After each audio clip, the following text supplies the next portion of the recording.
পটুয়াখালীর কুয়াকাটা উপকূলে অবৈধ বোটের দৌরাত্ম্য। মোহাম্মদ আরিফুজ্জামান তুহিন শরীফের তথ্য ও চিত্রে দেখুন বিস্তারিত। সরকারি নিষেধাজ্ঞা ও প্রচলিত আইনকে বৃদ্ধাঙ্গুলি দেখিয়ে পটুয়াখালীর কলাপাড়া উপজেলার কুয়াকাটা, মহিপুর, আলীপুর ও আশাখালী মৎস্য বন্দর সংলগ্ন বঙ্গোপসাগরে অবাধে চলছে আর্টিসানাল ট্রলিং বোটের দৌরাত্ম্য। নিষিদ্ধ অতি ক্ষুদ্র ফাঁসের জাল এবং আধুনিক প্রযুক্তি ব্যবহার করে নির্বিচারে মাছের পোনা, রেনু, ডিমওয়ালা মা মাছ, কাঁকড়ার বাচ্চা ও চিংড়ির পোনা নিধন করা হচ্ছে।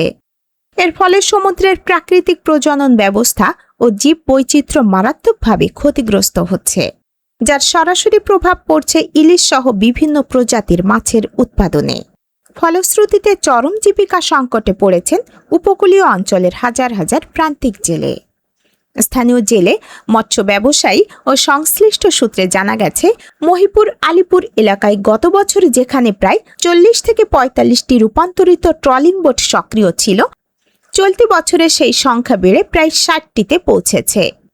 প্রতিনিয়ত সাধারণ কাঠের মাছ ধরা ট্রলারকে 30 থেকে 40 লাখ টাকা ব্যয়ে অবৈধভাবে ট্রলিং বোটে রূপান্তর করা হচ্ছে। ভারী জাল সমুদ্রের তলদেশ ঘষে ঘষে টেনে নেওয়ার কারণে প্রবাল, সামুদ্রিক ঘাস, শামুক ঝিনুকের আবাসস্থল এবং মাছের অভয়াশ্রম বা বাস্তুতন্ত্র পুরোপুরি ধ্বংস হয়ে যাচ্ছে। সাধারণ জেলেদের অভিযোগ, প্রশাসনের কিছু অসাধু কর্মকর্তা ও নৌ পুলিশের একটি অংশের পরোক্ষ সুবিধার কারণেই বছরের পর বছর এসব অবৈধ ট্রলার প্রকাশ্যে সাগরে মাছ শিকার করছে। কুয়াকাটা নৌ পুলিশ ফাঁড়ির ইনচার্জ মনিরুজ্জামান বলেন, ট্রলিং বোট নিয়ে আদালতে মামলা চলমান রয়েছে। আমরা সর্বদা তৎপর, তবে গভীর সমুদ্রে অভিযান পরিচালনার ক্ষেত্রে আমাদের কিছু লজিস্টিক সীমাবদ্ধতা রয়েছে।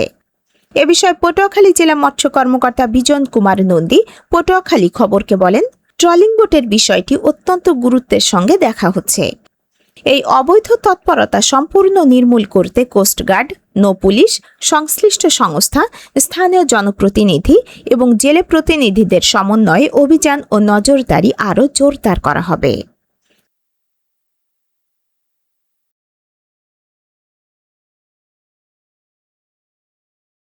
আইফোন সহ অন্যান্য সকল মোবাইলের সমস্যা সমাধান রয়েছে বরিশাল মিরাজ টেলিকমে।